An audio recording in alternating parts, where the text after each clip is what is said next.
Hello friends, मैं आपका mentor AK Singh और आज हम संविधान का तीसरा भाग देखेंगे, यानी कि संविधान की तीसरी वीडियो देखेंगे और इसमें हम संविधान के अनुच्छेद देखेंगे जो हमारे आज के अनुच्छेद यानी 50 अनुच्छेद हम देखेंगे।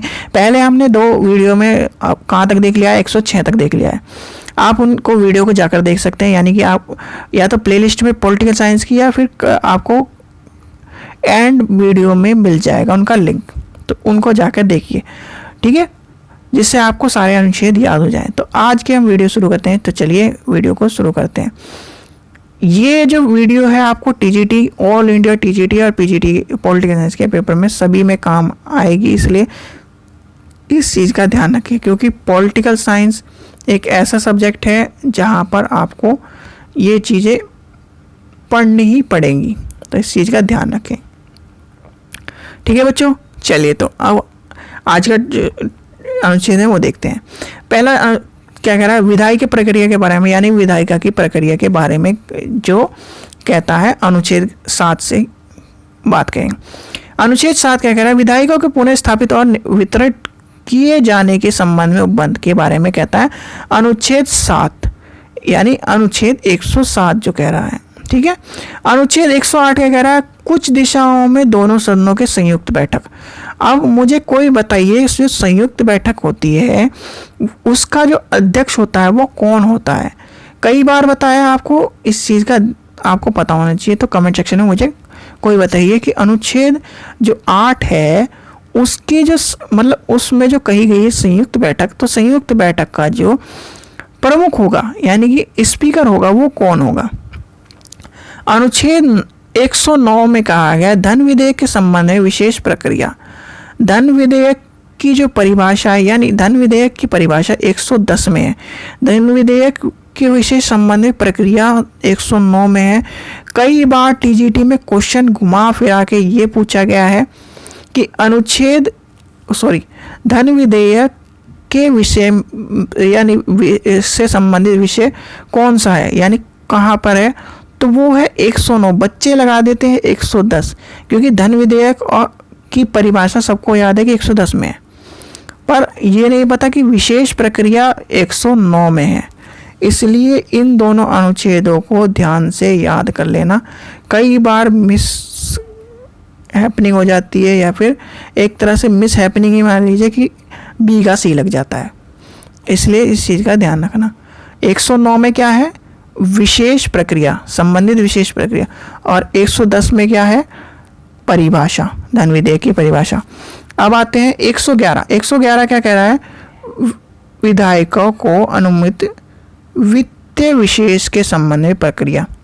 वित्तीय विशेष, ठीक है, तो वित्तीय विशेष के अब एक चीज आपसे पूछी जाए कि कॉन्स्टिट्यूशन में यानी कि भारत के संविधान में बजट नाम कहाँ लिखा गया है या कौन से अनुच्छेद में लिखा गया है, तो कोई मुझे बता सकता है कि बजट नाम लिखा भी गया है कि नहीं लिखा गया? तो सीधे सीधे आप ये देख लीजिए, बजट नाम जो है पूरे कॉन्स्टिट्यूशन में कहीं भी नहीं है, तो उसका नाम क्या है, वार्षिक वित्तीय विधेयक। नाम याद रखना, बजट को क्या कहा गया है, वार्षिक वित्तीय विधेयक। बजट नहीं कहा है, एनुअल बजट नहीं गया, कुछ नहीं कहा गया है वार्षिक वित्तीय विधेयक। इस चीज़ का ध्यान रखना। 101 क्या कह रहा है, विधेयक को अनुमति वित्तीय विशेष के संबंध में प्रक्रिया। 111 क्या कह रहा है, इस चीज़ के बारे में क्या कह रहा है। 112 क्या कह रहा है, वार्षिक वित्तीय विवरण यानी वार्षिक वित्तीय विधेयक के बारे में क्या गया है, तो इस चीज़ का ध्यान रखना। अनुच्छेद 113 क्या कह रहा है, संसद की परिकलन यानी प्रकलन जो समिति है उसके बारे में क्या है, संबंधित प्रक्रिया के बारे में। 114 क्या है, 114 क्या कह रहा है, विनियोग विधेयक। अनुच्छेद 113 देख लिया हमने, अनुच्छेद 114 देखते हैं, विनियोग विधेयक के बारे में कहा गया। अनुच्छेद 115 क्या कह रहा है, अनुप्रक अतिरिक्त या अधिक अनुवाद की बात कही गई है। अनुच्छेद 116 क्या कह रहा है, लेखा अनुदान, प्रयुक्त दान और संपादित दान यानी इनके बारे में कहा गया। ये इम्पोर्टेंट नहीं है, तो हमारे लिए जो इम्पोर्टेंट है वो मैं आपको अलग से बताता रहूँगा। अब आता है 117 वित्तीय विधेयक के बारे में विशेष उपबंध के साधारण प्रक्रिया। फिर आता है 118 प्रक्रिया के नियम। 119 क्या कह रहा है, संसद के वित्तीय कार्यों के संबंध में के बात कर गए। 120 क्या कह रहा है, अनुच्छेद 120 क्या कह रहा है, संसद के में जो प्रक्रिया की जाने वाली भाषा है वो इम्पोर्टेंट है, कई बार पूछा गया है, तो अनुच्छेद 120 इम्पोर्टेंट है कि जो भाषा प्रयुक्त होती है वो कौन सी होगी। अनुच्छेद 121 संसद, एक चीज़ और आपको पता होगा कि हमारे भारत की कोई भी कॉन्स्टिट्यूशन भाषा यानी कि एक तरह से राजभाषा राष्ट्रभाषा नहीं है। राजभाषा कौन सी है, राजभाषा हिंदी है और 22 लैंग्वेज है। कौन सी अनुसूची में, 8वीं अनुसूची में बात की गई है, तो इस चीज़ का ध्यान रखना। अनुच्छेद 121 क्या कह रहा है, संसद में चर्चा के निर्धन यानी चर्चा के बाद कही गई है। अनुच्छेद 122 क्या कह रहा है, न्यायालय द्वारा संसद की कार्रवाई में की जांच ना किए जाए, यानी कि जो संसद में कार्य होते हैं उसके, जैसे हम किसी भी कार्य को करें और उसकी जांच हो जाए तो वो जांच की जा सकती है, और जो संसद में जो कार्य होंगे उनकी जांच नहीं की जा सकती न्यायालय द्वारा। इस चीज़ का ध्यान रखना। और इस चीज़ का में सोचते हैं कि सब की न्यायालय, जब सुप्रीम कोर्ट इसकी जांच कर सकता है तो नहीं कर सकता, कोई भी ये सोचे ना। फिर आता है अध्याय 3 राष्ट्रपति के विधेय शक्ति, यानी राष्ट्रपति की विधेय शक्ति बहुत इंपॉर्टेंट है, हर बार पूछा जाता है। 103 यानी कि 1 2 3 यानी कि 1 2 3 जैसे 1 2 3 स्टार्ट करते हैं वैसे ही आपको 1 2 3 का ये जो अनुच्छेद है आपको पता होना चाहिए। संसद की विशेष कालीन अध्यादेश प्रति और राष्ट्रपति की शक्ति, यानी सीधे सीधे राष्ट्रपति और संसद के बारे में ये जो अनुच्छेद है वो है राष्ट्रपति की शक्ति के बारे में, विशेष शक्ति के बारे में कहा गया है। फिर आता है अध्याय 4 क्या कह रहा है, संघ की न्यायपालिक शक्ति, न्यायपालिका शक्ति के बारे में जो बात कही है। अनुच्छेद 124 है उच्चतम न्यायालय की स्थापना और गठन, उच्चतम न्यायालय की स्थापना यानी कि सुप्रीम कोर्ट की स्थापना और गठन के बारे में 124 कहता है। 125 क्या कह रहा है, न्यायाधीशों का वेतन यानी कि उसके न्यायाधीश जितने भी होंगे उसके वेतन के बारे में 124 कहता है। संसद ही एक तरह से वेतन और उसका हेरबदल के काम कर सकता है, और जो कॉलेजियम सिस्टम है उसके द्वारा अपना ये जो चीफ जस्टिस न्यायाधीश होते हैं और चीफ जस्टिस का जो फैसला होता है वो कॉलेजियम सिस्टम के अकॉर्डिंग होता है। अनुच्छेद 126 क्या कहता है, कार्यकारी मुख्यतः न्यायमूर्ति की नियुक्ति। न्यायमूर्ति कौन होता है, न्यायमूर्ति जो चीफ जस्टिस ऑफ इंडिया को कहा जाता है। 127 अनुच्छेद क्या है, तदर्थ न्यायाधीश की नियुक्ति, तदर्थ न्यायाधीश की नियुक्ति के बारे में कहा गया है।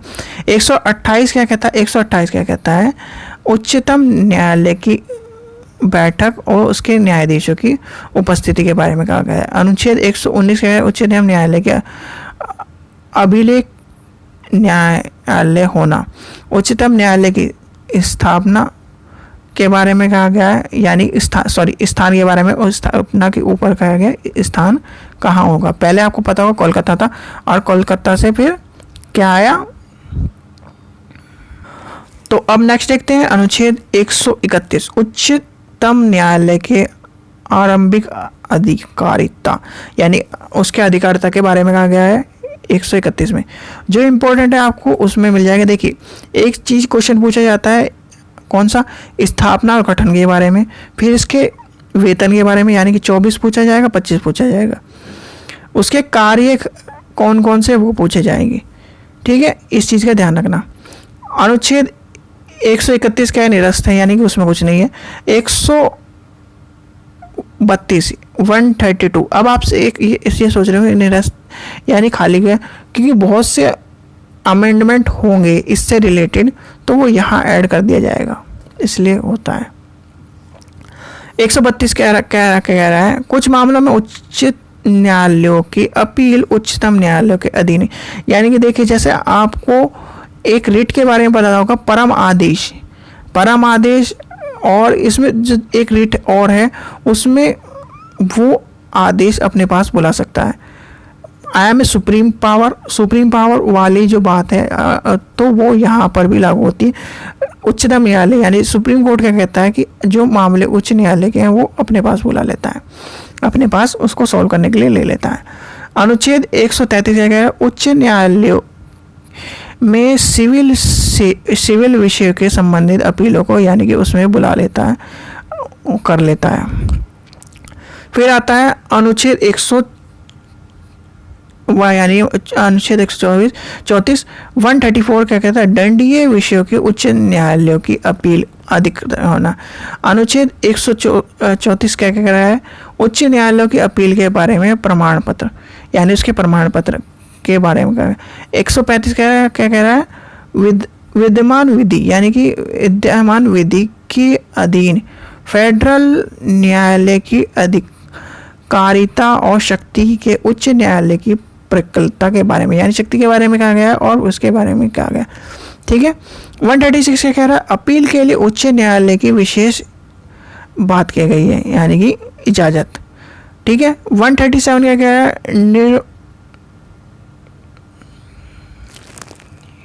रहा है, निर्णय या आदेश के उच्चतम न्यायालय के पुनर्वलोकन यानी उसके जो पुनरावलोकन यानी कि एक तरह से दोबारा रिव्यू की बात कही गई है।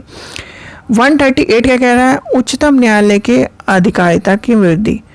139 है, कुछ रिट निकालने यानी कुछ रिट निकलने की शक्ति या उच्च न्यायालयों के पदित किए जाने वाली बात कही गई है। 139 में क्या कह रहा है, अनुच्छेद, चलिए आपसे एक क्वेश्चन पूछते हैं कि 139 जो रिट की बात कही गई है वो रिट कहाँ पर है, कौन से अनुच्छेद में है, तो कमेंट सेक्शन में मुझे बताइए। 139 क्या कह रहा है, कुछ मामलों में आंतरिक। अनुच्छेद 140 क्या है, उच्चतम न्यायालय के अनुशगत शक्ति। अनुच्छेद 141 क्या है, उच्चतम न्यायालय द्वारा घोषित विधि सभी न्यायालयों द्वारा अबाध्यकरण होना यानी कि जो एक तरह से सुप्रीम कोर्ट ने फैसला कर दिया कि इस चीज़ को करना है तो करना ही है।